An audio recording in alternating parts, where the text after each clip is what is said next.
All right, guys, I'm going to go ahead and get rolling. All right, so let's talk sales. All right, guys, let's talk about ultimately the things that you need to be focused on as an insurance professional on a daily basis in order to be successful. And guys, these are, this is what you're going to spend the bulk of your career, especially the first, 3, 5, 8 years as an insurance expert. All right. This is what you're going to spend your time on. All right. Before you can go on and build an agency, or before you can go on and do product development, or whatever your ultimate goal is, you have to master selling your products, right? And you have to master your market.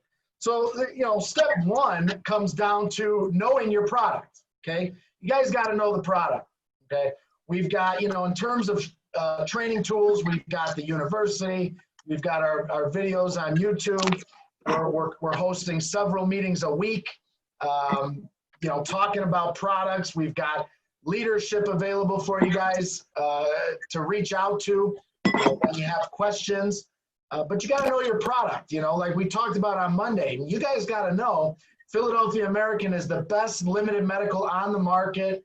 You can bundle a variety of supplements, including catastrophic riders. It's permanent coverage.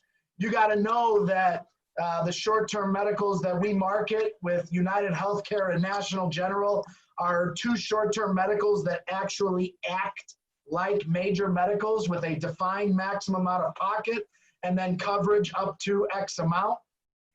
You got to know those things. You got to know what a plan enhancer is with NatGen. You got to know what a health protector guard is with United Healthcare. All right. So that's really step one. Okay. You got to know your products. All right. Now you don't need to know all the inside, every little detail right down to what every little thing that's excluded. Right. You got to have a broad understanding that, pre-existing conditions are excluded for either the life of the policy or the first 12 months of the policy in Philly's case. But you got to know the products, okay? Ultimately is what I want to stress. Know your products, all right? And use the tools that we have available in order to learn those products. The recorded trainings, the live trainings, the support of your leader, okay? Understand the products and how they work. Step two, guys, know your clients, okay? Or prospects. You have to know who you're targeting, who you're talking to, all right? And we make that as simple as possible when, we talk about our lead sources specifically.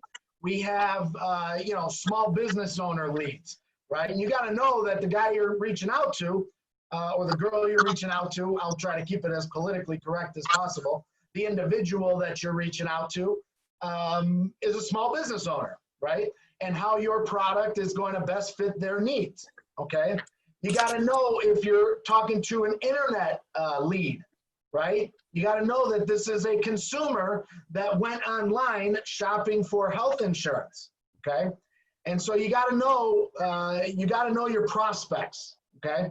You have to have an understanding of who you're talking to when you're talking to them. And ultimately what the point I'm making with this, guys, is the same presentation doesn't work for everybody, right? It's not, selling a small business owner is not necessarily the same as selling somebody who is used to having group coverage coming off their group plan, and now they're shopping online looking for individual coverage. It's two totally different, two totally different avenues that you're going to go in order to help that individual, right? So you got to know your lead source. You got to know your prospect, okay? Step three, guys, you got to be a salesperson, all right? And what I mean by that is the amount of energy that it takes on a daily basis to be a successful salesperson is really the highest level that, of energy that most people would have. So you got to have a high level of energy on a daily basis. You got to have a certain level of positivity. Okay, you can't. Very rarely are you going to see a salesperson, and guys, don't think by any means that I'm being insensitive to people with mental illnesses out there, but very rarely are you going to find people with mental illnesses out there that are going to be very successful in sales. okay? If they got, anxiety problems or depression problems, the odds are good they're not going to have a successful sales career, all right? So you got to be a salesperson. You got to have the right mentality. You got to have the right energy. You got to have the right mindset when you go into this thing, all right? Because again, if you don't, you're just going to get beat down day in and day out, because the amount of rejection that the top salespeople get, you have to have thick skin, all right? You're going to hear it all. You're going to hear it all, right? Most people, if you're lucky, will say no to you in the most polite way, all right? But there's going to be somebody out there that you're going to piss off.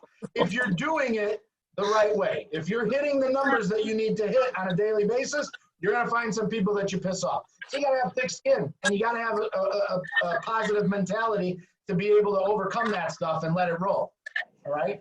So step 4, know your numbers, okay? Have an understanding of what it takes in order to be a successful salesperson in the first place, okay? And this is a big one, all right? And this is a lot of agents in this industry, they're looking for the golden lead source, right? We had a girl sitting in our office for the several months, and the number one question she kept asking was, what's the easier way? Literally, what's the easy way? Well, don't you think after 15 years in this business, if there was an easy way, I would have found it by now? And if you guys find it, let me know, please. For the love of God, please. Show me the easy way, all right? Because it doesn't exist, okay? It's a daily grind, okay? So you got to know the numbers, and you got to have the understanding going in, okay, these are my numbers. I got to make 100 dials a day. If I make 100 dials, we're just going to talk dials specifically. We're talking phone work specifically today. We're not talking networking, social media, referrals. We're talking phone work. Finding the business on the phone, because today, until they change the laws, all right, today, the best way to find a customer is to pick up the phone and call them directly, right? Until they change that law, we got to milk it for everything it's worth. And I think we got at least another decade before they change that law. So especially business owners, we should be fine calling business owners. So, but anyway, guys, you got to know your numbers. You got to know 100 dials a day. Right? If I make 100 dials a day, I'm going to connect to 30 to 50 people, right? A lot of people aren't going to answer. If I connect to 30 to 50 people, I should have 3 to 10 good prospects to follow up with, all right? I should be able to set 1 to 8 appointments from those 3 to 10 good prospects, right? If I have between 1 and 8 appointments, I'm going to have what? 0 to 5 presentations, right? Anywhere from 0 to 5 presentations. If I give 0 to 5 presentations, I'm going to have obviously 0 to 4 deals, right? If I'm closing 80% of my presentations, right? If I have 0 to 4 deals, then I'm going to have, from $0 to $2,000 at the end of the week, right? That's how it works. You got to know your numbers going in. And the numbers are different for everybody. Talent level will determine your numbers, okay? Now, I don't have any recent data to go off of for myself, right, and pounding the phones, but if I had to guess, I mean, just based on, knowledge of my customer, knowledge of my market, the energy, the positive mindset that I'm going to have going in, knowing my numbers, I believe that if I if I connect with 30 prospects, I should easily, book 10 appointments. And if I have 10 appointments, I'm going to have 7 show, and of those 7, I'm going to close 5 or 6 of them. All right, so I know my numbers for me. You have to know your numbers for you. Okay, your talent level will determine. Okay. But those are some of the things that you have to know before you even pick up the phone. Day one, you got to know your product. You got to know the prospect that you're reaching out to, okay? You got to understand that there's a difference between a positive, the difference is everything with this. You either have a positive mentality or a negative mentality. The negative mentality is never going to succeed in this business or any sales business for that matter. They're just going to keep looking for every reason why they can't get it done, right? And you got to know your numbers going in. Okay, you got to know. You got to be able to sit down and say, if I make 120 calls today, I'm going to connect to 30 people. If I connect to 30 people, I'm going to generate, 8 prospects. Of those 8 prospects, I'm going to book 5 solid appointments. 4 of them I'm going to get the opportunity to present to, and I'm going to close 2 or 3 deals just for today's efforts alone. All right. And those are the numbers, and they work that way every single time. Okay. And that's why the rule of thumb, which everybody's heard, is 100 phone calls a day. You got to make 100 phone calls a day, because regardless of where your talent level is, you make 100 phone calls a day, you're going to have something positive to talk about at the end of the day, whether it's a deal or a pipeline, right?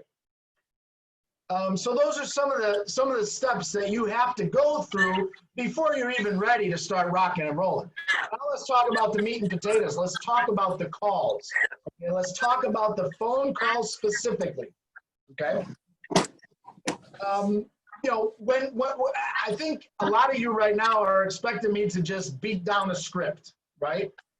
And it has nothing to do with a script. Okay. At the end of the day, scripts mean nothing. I can give you, an outline, a script, an outline, and I've even got sales trainings out there where I talk about my 4 steps of the sales process: intro, qualify, present, and close, right? And we can go through all those steps and the little tricks of the trade from, never pausing in between the intro and the qualification, so you're not giving them an opportunity to object, right? Asking questions that you know you're going to get a yes response from, so you get the prospect starting to say yes, right? I can talk about all that stuff, okay? But at the end of the day, okay, ultimately, just like there's no golden lead source, there's no golden script that I'm going to be able to hand you and say, here it is, like, oh, the little light on it. This is the script. Here you go. Rock and roll with it. Because if you just read this script, everybody's going to sign up. Okay, it doesn't exist. Okay, so these are the points when making the calls that are the most important right here. Okay, the first thing is, find your buyers. Okay, and how do you find your buyers? Okay, ultimately, the only thing you're going to use a script for, okay, is to get that prospect a quote, right? To introduce yourself, run the quote for the prospect, and that's it. And there's going to be a lot of people out there that are going to accept a quote from you because they're nice. They're nice. They don't care that, they're too nice to tell you, this ain't for me right now. I'm totally not interested. They'll let you run a quote, all right? So you got to find the buyers between all that. Because a lot of the quotes you run and a lot of the people that give you a little bit of time are not true buyers. They're just too nice to tell you that they're not a buyer. Okay, so you got to be able to find the buyers. Now, how do you do that? You ask, okay? Everything that we go through, when I say, how do you do that? How do you do that? It's going to have a common theme, guys. You got to ask. You have to be upfront. Okay, and it's not about being a cheesy salesperson. There should be absolutely no secret between you and your prospect that you want to earn their business. There's no secret. If you're talking to somebody who's worthy enough to be your client, they know what you're trying to do. Okay, I just took a sales call. I thought it was an agent out in South Carolina. I took a sales call from a phone number in South Carolina, and it was a guy trying to sell me Facebook ads, And so guys, there's no secret. They know what you're trying to do. They know you're trying to sell them, all right? So don't be afraid to ask when I go over this stuff, and write some of this stuff down, all right?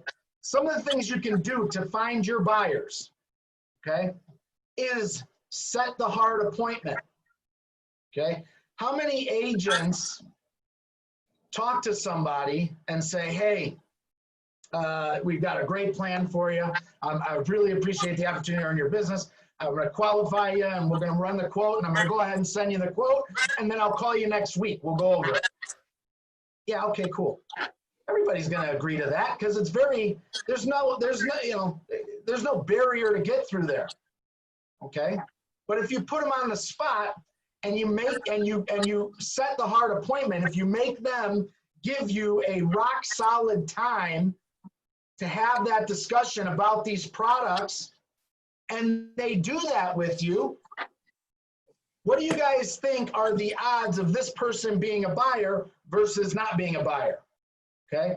Most people are not going to set a solid appointment with you just to be nice. If they set the solid appointment with you, there's a good chance they're a buyer. Okay? So you can't be nonchalant with the follow-up. Okay? Let me go ahead and send you a quote, and I'll call you tomorrow, or I'll call you next week. And then the next time you call them, hey, did you get my quote? No? Okay, well, I'll call you next week. Hey, did you get my quote? Did you look at it? No, you didn't? Okay, well, I'll call you tomorrow. And the cycle goes on and on and on and on. I've seen agents do that so many times. Stop doing that to yourself. Find the buyers, okay?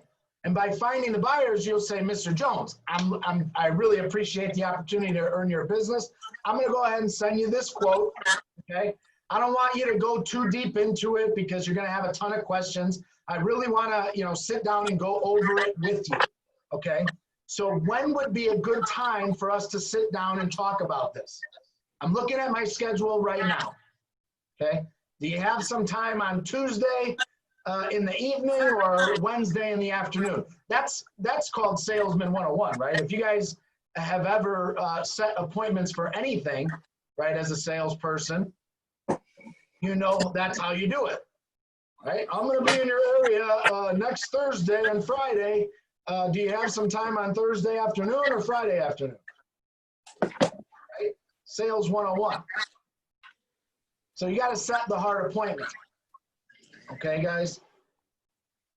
That's going to be a step to finding the buyers. The next step is going to be, another trick you could use to find the buyers would be, hey, Mr. Jones, especially this, pull this one out, especially when you're, when you are playing that constant follow-up game. Follow-up, follow-up, follow-up, follow-up, right? Hey, Mr. Jones, let me ask you, I've called you several times on a scale of 1 to 10, 1 being, this is not going to work for you right now, 10 being, you really want to sit down and talk about this. What's your level of interest? Okay, let them tell you. Anything a 5 or better is a buyer, okay? Even anything 2 or better is a buyer. It's still not a 1 or a 0, right? So find the buyers, guys, okay? And setting the hard appointment is going to help you find the buyers. That's the main key. Okay, set that hard appointment. Every day you got to come in and look at your schedule. You should have hard appointments. You should have soft appointments, people that you just said, hey, I'll follow up with you, okay? And you should have time carved out to go find the new prospects, okay? So find the buyers, okay? As you guys are hitting these appointments, right? These true appointments. When you have a hard appointment, a set appointment with somebody, the odds of them being a customer are obviously much greater than the person that we just send a quote to and we follow up, right? But when you get to that point now, okay, and you can give the presentation of your life, right? You go over all their needs, you prescribe the right product, you've broken the product down beautifully, you shop the network of doctors and hospitals, make sure that their doctor was in the network. You've done all that, and they're still just not ready to pull the trigger. Well, why not? Why not? Do you take that as a as an answer when they just say, oh, let me just think about it. Okay, everything sounds good. Why don't you call me next week? I got to think about it. Okay, sales 101 again, guys. What do you need to think about? Find the true objection. And it's not, you're not being out of line by asking that. You're not being out of line by saying, oh, okay, I get it, you need to think about it. What specifically did you need to think about? Especially when you got them to that point, right? What specifically did you need to think about? Is it me you're not comfortable doing business with yet? Is it the company that we're talking about? Maybe Philadelphia American's not a brand name, you never heard of it, right? Is it the money, right? What exactly do you need to think about? You got to be able to find the true objection. And it's not being overly aggressive because, again, guys, that customer knows what your end game is. It's not a secret that you want to earn their business. If you're trying to be slick and, you know, try to come off as you're not trying to earn their business, then that's exactly what's going to happen. You're not going to earn their business. Okay, so you have to be aggressive in finding the true objection. Okay, and ask, Mr. Jones, I understand you want to think about it. You know, we've qualified you. You know, this was I believe this is the best option for you. You like the plan itself. You like the price. What do we need to think about from here? Is it just me specifically that, you know, you're not ready to do business with? Or is it, you know, the company, right? And oftentimes they're gonna come across and tell you, oh, well, I get paid next week. I don't have the money till next week. Or, you know, yeah, actually, you know, I've never heard of Philadelphia American. I just want to do a little bit more research. And then once you guys know what the true objection is, then you go to work and you hone in on that objection, right? Maybe they come across and say, yeah, actually, you know, I'd like to look up, you know, I'd like to look you up, and I'd like to make sure that all your credentials are up to snuff before I do business with you. I don't know you. This is only the second or third time we've talked. And then you go to work on that, all right? But too many times agents are just so accepting of the, I need to think about it. I need to think about it, or I got to talk to my wife, or, you know, you got to talk to your wife. Mr. Jones, does your wife know that have you mentioned it to her that you were potentially looking at some new health insurance options? Does she know that you and I are having this discussion right now? Who usually makes those decisions in your house? Maybe you learn that you're not even talking to the right household member, you know? You're talking to the husband when you should be talking to the wife, because the wife is the one that makes the health insurance decisions. But if you guys don't get a little bit aggressive in asking those questions, you're never going to keep that process going along, okay? And the goal every single time you have a conversation with a prospect should be to advance the conversation closer to getting the deal. And if you don't learn anything in that conversation, then you lost. You lost the conversation. Look at it as a game. Oh, I got all these follow-ups, right? By the end of me calling all these follow-ups, I'm going to know specifically why they haven't done business with me yet. And if I don't know those answers, then I'm not doing something right. Okay? Find the true objection. Something we talk about in the office all the time. Okay?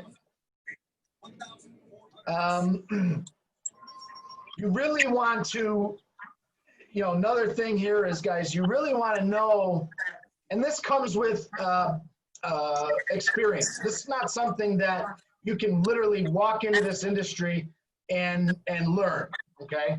And this comes from experience. This comes from coming across these certain situations. This comes from doing it. Nothing else, okay? You can listen to me talk all day long, but you're not going to learn this stuff until you come across these situations. And so you really want to know when you are truly the best option for them. okay? This is another big step in finding the buyers. So maybe you talk to somebody who's got an Obamacare plan that's paying $80 a month, and they're a family of 4. And you know that any off-exchange product is going to be a minimum of $350. Is that a buyer? No. Don't waste your time with it. Let them know, hey, I'll call you during open enrollment when I can help you. Okay? Maybe somebody has group health through their employer, and it's costing them $150 a paycheck, right? $300 a month. And we can get them in at $250. Is that a buyer? Should you take them off their group plan to save them $50 in the individual market? Nope. No. Okay. So you guys have to know when you can help the customers. When can you help them? They're paying full price for Obamacare. You know you can cut their premium by 1/3. Now, if they're paying full price for Obamacare, they've got type 2 diabetes. Can you help them? No. Leave them put. You're doing them a disservice. Oh, let me take you off your health insurance, which you're clearly affording and paying for, to get you something cheaper that's not going to cover your pre-existing condition that you're currently using your current plan for to treat. Right? So you got to know when you can help. Okay? Someone who's paying full price for Obamacare, they're healthy. Man, that's dollar signs. We can help that customer. We can get them rock solid health insurance for 1/3 of the cost. Somebody has HII or Chubb or Guardian National or Manhattan Life or IHC or Freedom Life, or a lot of times the people who have Freedom Life, they call it Cigna because the U.S. health advisor agents are selling it as a Cigna policy. You hear those, you hear those products that somebody has. Can you help them? Absolutely, man. That's dollar signs. You can get them a much better product, and for a lot of times get them a lower cost. And the odds are good, not 100% of the time, probably 9 times out of 10 though, the odds are good that that customer was sold that product in a very deceitful way. They were probably, I've had it happen to me multiple times, guys, where I've shopped, I shop the competition. I want to see what agents are pitching out there. I've had limited med products pitched to me like this: $2,500 deductible, 100% coverage afterwards. Really? Well, that's better than anything I've ever heard of on the individual market. That's what I tell them. Well, I've never heard of that. That's a great product. Can you send that to me? Because I will sign up my family right now for that product if I see that. And, they either don't send the information or they do, and I end up schooling them. Hey, you realize you're selling this crap product in a very deceitful way. You told me that 100% was covered after my deductible. So 9 times out of 10, when somebody has a Freedom Life plan or a Manhattan Life plan, Evan just had this happen. He's dancing with a customer early this morning, and it's between us and our agency and another agency who is offering them Manhattan Life. Well, we're going to earn the business because we have taken the time to educate this consumer on not just the product we're offering, but the Manhattan Life product as well. Because the guy who was selling the Manhattan Life product was telling him the same garbage. 0 deductible, no co-pays, blah, blah, blah. We've heard it all before, right? It's wrong, man. But that's how a lot of people are selling. That's how a lot of agents are selling those products out there. Okay, most people, especially, well, I would say probably it's a true statement that I'm about to make between the individual market and the group market. Most people have no clue what their benefits are. They have no idea what their health insurance covers. They have no idea who they can and can't see. They have no idea what their responsibility is when they go to a provider. They just don't know. And that's a true statement for all insurances, health, individual, Medicare, the group market. People just think, oh, I got the card, I'm covered, right? Being covered doesn't mean being covered 100%, right? So you got to know who you can help. I mean, those are the big, guys, those are the big ones, all right? Those are the big ones. You got to spend your time finding the buyers. Don't waste your time with somebody who, again, has a policy that you shouldn't take them off of. Okay? Don't waste your time with somebody who's not willing to set a hard appointment with you. Don't waste your time with somebody who's not willing to give you the true objection. All right?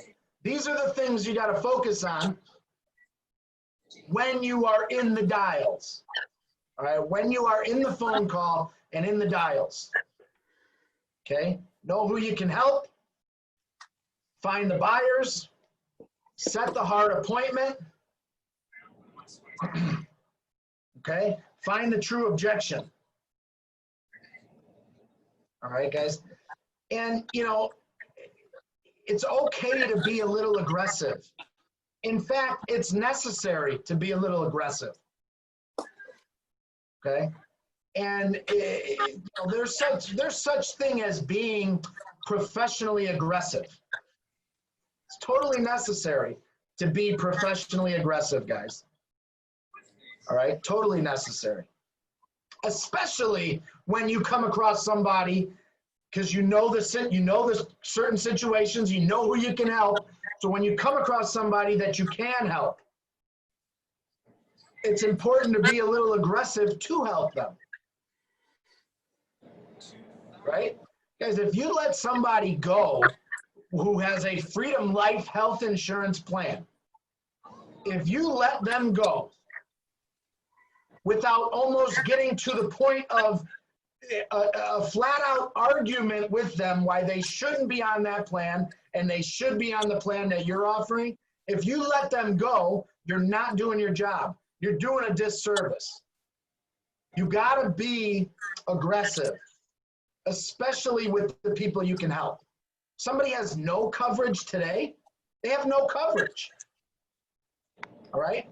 I guarantee you, 95% of the time, if somebody has no health insurance, I can tell you what the objection is going to be already, and it's the money. Nobody has no health insurance that doesn't want health insurance. That person out there doesn't exist. It's the money. Now, they may, I mean, I've heard it before. They may justify it by saying, oh, it's all a scam anyway. Oh, I'm broke anyway. What's going to happen to me if I go to the hospital, right? And they'll justify it like that. But the truth is, if there was an option that was affordable to them and they saw value in it, then they would buy it. Okay? So know the true objection, guys. All right, so we're good on that.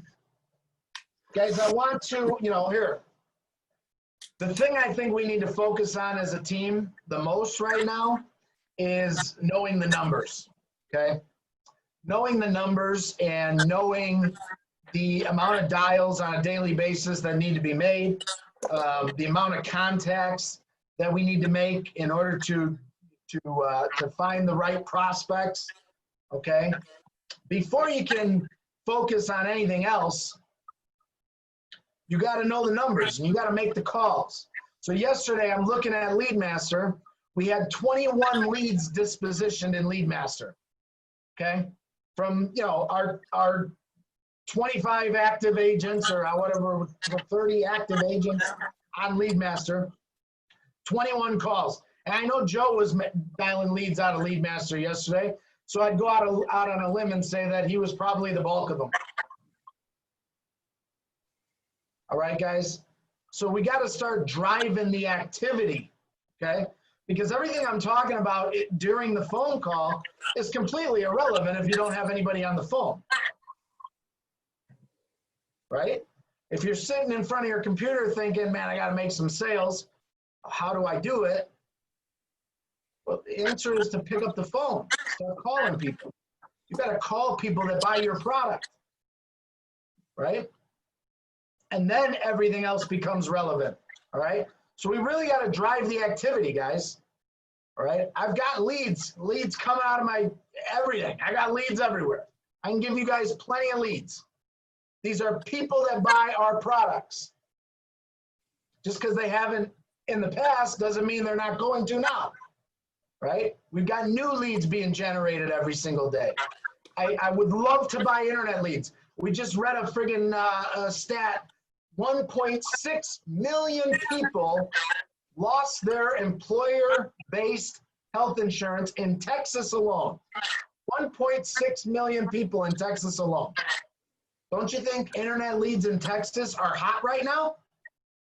These people need health insurance. And they have all options on the table. They have Obamacare, they have non-Obamacare, they have everything. All options on the table. All right, so I would love to, buy 50, 60, 75 internet leads a day, dump them right in LeadMaster. You guys pick up the pace a little bit, I'm happy to buy them. But we got to get the activity going. All right. Questions on anything? Hey, Drew. Came across this objection for the first time yesterday. U.S. Health Advisors customer. You say these are slam dunk. This guy pushed back.